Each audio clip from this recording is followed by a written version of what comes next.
मुझे एक बात बताएं, ये जो ग्रह हैं हमारे सूर्य, चंद्रमा, राहु, केतु जी, ये हमसे क्यों रूठ जाते हैं बार बार?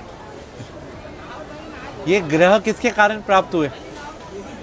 नहीं पता, आप बताओ। शरीर से ही ना। जी। शरीर किससे प्राप्त हुआ?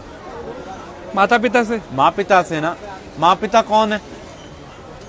पिता सूर्य, माँ चंद्रमा। अच्छा। सारे ग्रहों की जो शक्ति है वो कहाँ से प्राप्त होती है? सूर्य से। जी। चंद्रमा से। जी।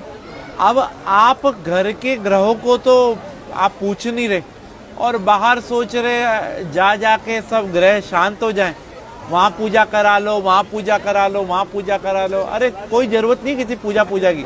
अगर आप अपने माँ पिता को प्रणाम करते हैं ना और उनकी सेवा करते हैं तो आपको किसी भी पूजा की जरूरत नहीं है। मतलब जो बाहर दान पुण्य करता है, किसी गरीब को, किसी नीडी को खिला रहा है, और घर में माता पिता को नहीं पूछ रहा, तो कोई फायदा नहीं दान पुण्य का भी। क्या फायदा ये तो बताओ। और मंदिर गुरुद्वारे जाने का भी कोई फायदा कोई नहीं। फायदा नहीं। भाई सबसे पहले भगवान कौन है? माता पिता। जिसने अपने माँ पिता की सेवा कर ली उसने सब कुछ जीत लिया। अगर वो अपने माँ पिता की सेवा नहीं कर सकते तो उनका कोई भी दान व्यर्थ है। आज जो गणेश जी अग्रसर हैं, सबसे पहले उन्हीं की पूजा होती है। क्यों? उन्हें ब्रह्मांड के 3 चक्कर की जगह माँ पिता की परिक्रमा कर ली थी। तो हम कैसे खुश कर सकते हैं अगर कोशिश करना चाहे कोई बच्चा? भाई अपने माँ पिता से पूछो उनको कहाँ जाने की इच्छा है। अगर आप कैपेबल हैं तो उनके साथ जाओ, उनको तीर्थ कराओ, उनको अच्छी अच्छी चीजें जो उनको पसंद हो वो खिलाओ, उनको उनके पसंद की चीजें ला के दो। पिता तो फिर भी एक बार वो कह देगा बेटा ये नहीं, ये ला दे, ये नहीं। माँ को कुछ नहीं चाहिए, माँ को तो ये चाहिए उसका बेटा उसकी सुन ले।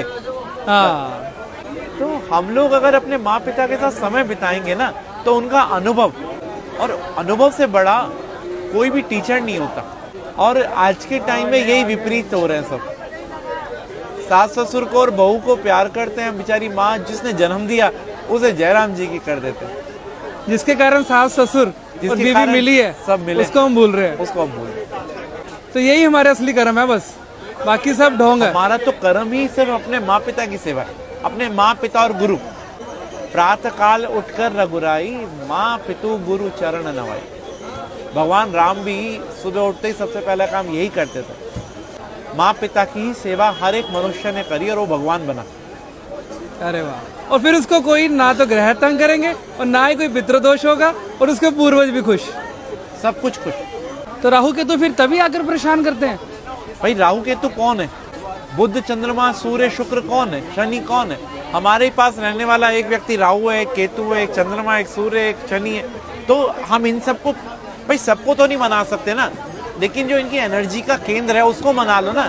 पिता को प्रणाम करने से सूर्य, पिता की सेवा करने से सूर्य, पिता की सेवा करने से हमारे सारे ग्रह शांत हो जाते हैं। आज जो मुस्कान आपके चेहरे पे है उसका कारण कौन है? माता पिता ना। तो वही मुस्कान अगर उनके चेहरे पे आ रही है तो, और कारण आप हो, तो वाह। आपकी वाणी सौम्य होगी तो आपका बुध अच्छा है।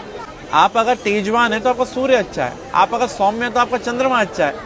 आपकी पत्नी अच्छी मिल गई तो आपका शुक्र अच्छा है। अगर 5-7 गर्लफ्रेंड मिल गई तो और अच्छा है, है? शादी से पहले बाद में नहीं, फिर बुरा है। क्या बात है पंडित जी, आप जिस प्यार से और जिस इतनी आसानी के साथ समझा देते हैं ना, मतलब जो आज के भटके हुए समाज में आप जिस सही डायरेक्शन में डाल रहे हैं ना, मन खुश हो जाता है यहाँ पर आके।